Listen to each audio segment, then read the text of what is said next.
course, there is special equipment that the MLB uses that the average lawn man like myself would not.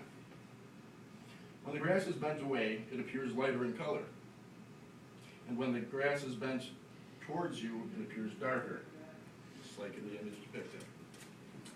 Here are some important steps. Keeping a straight line, obviously, while cutting in different locations is very important to resemble the outcome, obviously. And here's the other one. Remember when mowing, to always mow back and forth for an intense shaded lawn. Oh, got that. Here's a little bit more on grass bending. Although grass is very thin and plush here in the Midwest, a number one problem is crabgrass. This is a type of grass which has thicker blades and is more vulnerable to becoming an out-of-control weed. This can be very hard to bend the grass because of its thick blades it produces.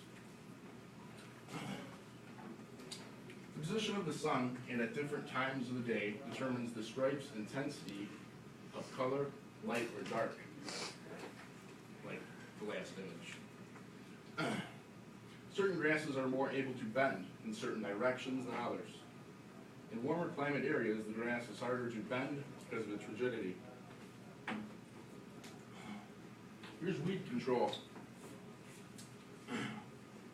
Weeds can come in all different types. Some can be easy to remove and some not so much. In order for me to get rid of the weed completely, I use a herbicide, like the picture. This herbicide I spray directly on the unwanted vegetation. This causes the toxic chemical to poison the roots and turn light brown and die. After this happens, foliage may be required. Here's a little bit of information on weeds.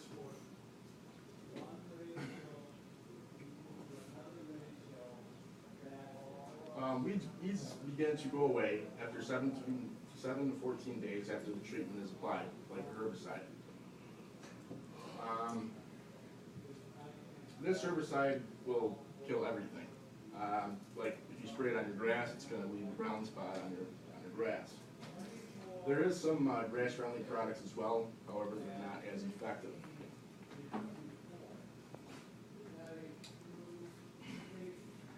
My last topic of the night is about watering.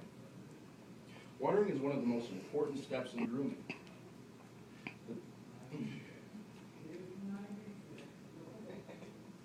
The times you must water vary from the weather and how hot it is. 4 a.m. to 9 a.m. is an optimal time.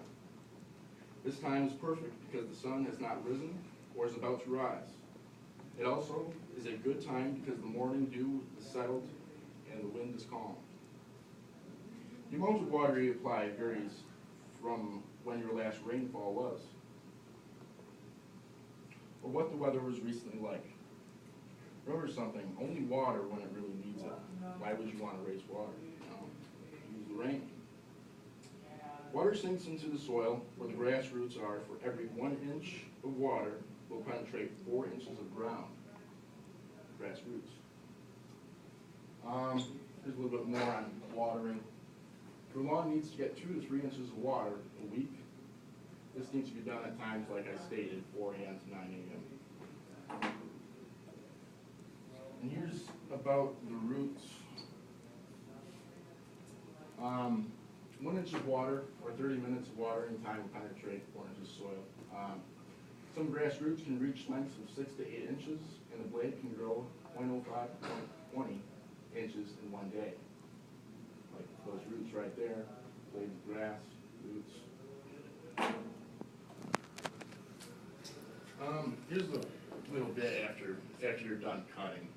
After the grass is cut, you can rake the grass into a pile and dispose of the clippings. However, I do not.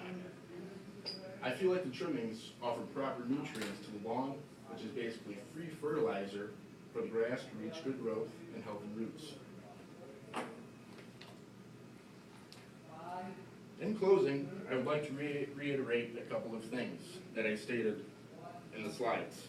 Number one, an optimal height for grass is 3 to 3 1/4 inches. Number 2, longer grass is healthy grass. Number 3, 2 to 3 inches of water a week is perfect. And 4, an inch of water will penetrate 4 inches. I stated that 3 times. The above things I stated vary from region to region, where the grass is thicker and soils are harder or softer. I hope you have enjoyed my speech, and I look forward to the next. I urge all of you to keep a healthy and green-looking grass. Thank you.